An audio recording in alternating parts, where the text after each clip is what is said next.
Ladies and gentlemen, hello and welcome to the Inside Analysis Big Data Ecosystem Market. Folks, we're going to learn all about the various tools and technologies that surround this whole big data universe. So today, of course, this is your host, real quickly, Eric Cavanaugh of the Bloor Group. And today we're talking to Michael Hendricks of VelociData, and they have some really, really interesting stuff. So Michael, I'm going to hand it over to you. Show us what you got. All right, thank you for the introduction. This is, like you said, this is a demonstration of the VelociData Workflow Builder. What we're doing today is creating a workflow, demonstrating a workflow that is taking a data file from the mainframe, a VSAM file, data that has been compressed and encoded with packed decimal formats, ready for the mainframe. We're doing a conversion of that data, converting all of the EBCDIC to ASCII, unpacking the decimal fields, and getting that data ready for ingest into Hadoop.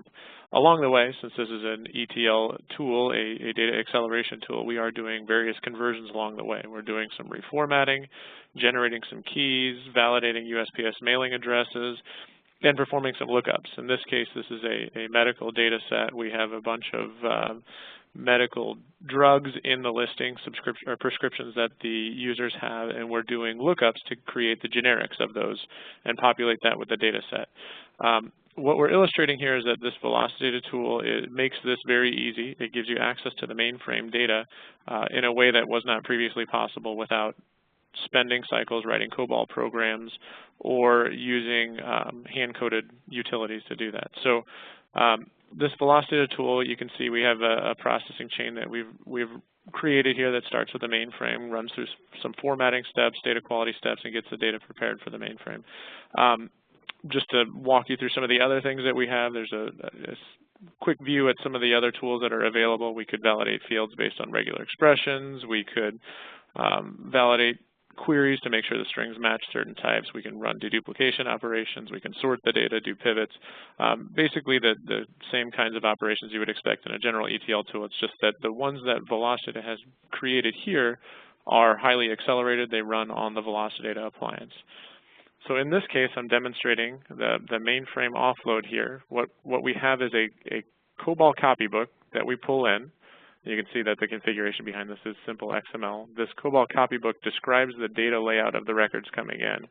This simple syntax, you can see it's 100 or so lines of XML here, describe the access to the data, what we do. So we've read in the copybook, building the layout is simply defining which key determines that it's layout 1, and if it is, then here are the fields that you grab from the copybook, along with what you'd like them to be turned into. So these could be comp3 packed decimal codes, they could be comp, they can be binary, they can be EBCDIC fields, it doesn't matter. You just tell the VelociData configuration what you want them to be converted to. In this case, the data is moving to Hadoop, so everything is becoming ASCII strings or ASCII number strings. So this is the first layout. If the value is C1, then we treat it as this record layout. If the value is C2, we treat it as this record layout. We go through and do the conversions as such. And then we can list the input file that we want to process here. And then we run the data through a formatting step.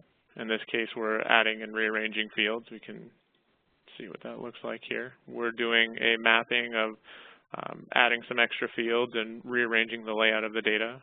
We're generating some join keys that can be used downstream to try and join different sets together. A lot of times generating those surrogate keys helps with downstream operations. We're validating any of the mailing addresses, the USPS mailing addresses, and this is actually going against the USPS data set to make sure that these addresses are mailable.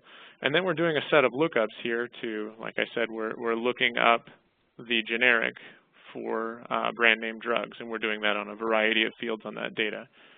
And the key thing to illustrate with the VelociData tool is that this kind of processing chain, accessing mainframe data, we're going to process 1 million files in this run. This would typically take hours, days. Sometimes, we've had customers, we've asked them how long this would take, and they laugh and say we don't have enough time for that demo. But clicking the go button here, you can see this runs in 7 seconds. So going from a process that was previously intractable to 7 seconds is a pretty big game changer for a lot of these operations. Now you have real-time access to this data in Hadoop that you had previously locked away in the mainframe. So are you saying, so how many hours did it used to take to make that process right there? I mean, I saw 7 seconds, but how long was it before? You said hours? Yeah, this is a demonstration that we put together, but this kind of thing would typically take hours. So Wow. we've had folks from other ETL tool companies, we've had customers tell us that the conversion to get data ready from the mainframe types into standard ETL frameworks runs at hundreds of messages a second, maybe up to 1,000 or so. VelociData typically runs in the hundreds of thousands to millions of records per second. So what that generally equates to is line rates. So as fast as you can push the data across the wire, VelociData can transform it from the source to the target. Wow. That's impressive. And I believe you've said that you guys know some of the absolute best COBOL programmers in the world, so they can very quickly look at old COBOL programs, and then you actually rewrite that stuff, right? Yeah, absolutely. Now, the copybook that we described, we automatically process that, and we have tools that can generate data layouts from that very, very easily. But we're happy to look at COBOL code, and we can often take, especially the ETL varieties of COBOL, where you're doing data sorts and joins and getting the data ready for a downstream system. We can do that very quickly. One other thing I wanted to illustrate with this is, the mainframe is your core processing unit. That's where all of your highly sensitive, secure data is. If you're pushing that into Hadoop, you probably don't want to push that in there with all the PCI, PII data in there. Typically, if you're adding encryption to the mix, in this case, VelociData is adding format preserving encryption, and format preserving encryption is a really interesting form of encryption that preserves the characteristics of your input data. If you're encrypting a 16-digit credit card number, for example, you can take 16 digits of ASCII text and encrypt it into 16 digits of ASCII text in a deterministic way. So that means that, if you're encrypting names, Bob Smith will always encrypt to the same obfuscated character string. The same credit card numbers will always encrypt into the same random ASCII 16 digits, which means you can still do aggregations, you can still do correlations, you can still find interesting characteristics, you can still do analytics on your data, but it is secure with 128-bit AES keys, so it's not something that you could reverse and get somebody's name and credit card number, for example. But adding that level of security, typically, we talk to customers that format preserving encryption runs at hundreds of fields per second, not records per second, fields per second. So if you're encrypting 10 fields in your data set, then that would drag your performance down from, if you were optimistic and you were running in the thousands, that would drag you down to double-digit records per second, which basically means that data is not going to get there. It's not going to arrive in a usable timeline. VelociData format preserving encryption can run at 10 million fields per second, which means that it doesn't slow the pipeline down. As you can see, we're still running in 7.5 seconds. So we didn't change the processing time by adding that format preserving encryption. And that's true of the other modules as well. So if you built a longer chain, if you wanted to do extra validation steps or you wanted to do extra transformations, we can build that chain and run it at the same rate. We're most often limited by the pipes feeding into and out of the system than we are the processing that happens on the system. Wow. So let me ask the obvious question, because it's, I'm sitting here, I'm looking at this, I'm obviously very impressed by, the examples you've given and the various transforms that seem to be possible. But personally, I'd be very skeptical. I would think that, well, I've got an awful lot of software out there that's actually doing this kind of thing. And I'm not convinced that you would have every single kind of transform that I do, or every lookup that I do, or every join that I do, that you'd be able to cover that. How would you convince me otherwise? Well, I would agree with that statement. We do not have every single kind of join or transform that exists in the market. It's an acceleration tool. We complement standard ETL tools. What often happens in that case, there are certain generic transforms and rules that involve nested logic that VelociData does not support today. What we've built, the palette of accelerated processing units that VelociData have built, we built because they were identified by our customers as performance bottlenecks. And this is the heavy lifting. These are where the CPU cycles have been spent. This is what drags typical operations down. So we complement existing solutions. We're very comfortable building workflows that start in VelociData and finish in a standard ETL tool like Informatica or DataStage or Talend.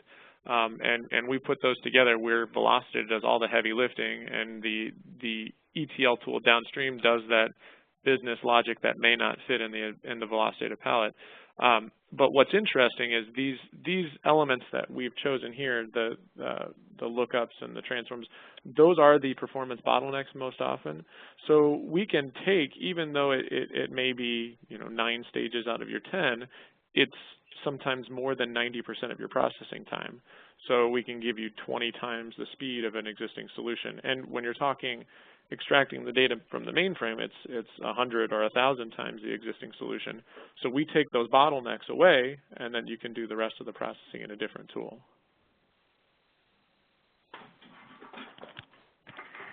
Okay, so now I have another. And I mean, this is a general question. It doesn't really relate to what you demonstrated. It's more relating to how this changes my world. I imagine, let's imagine that I'm a site and that has really quite a lot of procedures like this that I really would like to speed up. But I have, you're talking about a level of speed up here that is, I would say, unprecedented in my experience. What's the impact on a site when you do that? What if you actually do start shrinking out some of these ETL tasks that have grown too large, don't fit into the day anymore, things like that. But you don't just shrink them out and make them fit in the day. You're suddenly making them fit in 5 minutes. What's the impact on a data center when you do that? Well, what we've seen is that folks that typically think about the limitations of the data flow, people that think about the limitations of the accessing the data from one system to another, tend to make decisions like running things in batch, scheduling jobs for, wow, man, that takes too long. I can't run it every night. I now have to run it once a week. Or they throw away portions of the data saying, well, we don't have access to that data. We're going to have to make do with what we get, or we're going to have to take samples. In this case, when we start offloading that processing and accelerating it, we see people move from that model into, well, I could include more data. I can grab this other source that I didn't grab before, or I don't have to think about this as batch anymore. I don't have to think about this as an overnight job. I can pull it every minute. I can pull it every hour. I can plug VelociData into a messaging stream and get the data in real time. There's different ways of thinking about that data. So it's instead of thinking in batch, slow turnings of the wheel, it's thinking how fast can I get all of the data, not portions of it, but how fast can I get all of the data where I need it immediately when it's available. So what you're saying, if I understand it correctly, is that you could very easily, I'm putting myself in the position of someone, let's say, that's got Hadoop and a mainframe and everything in between.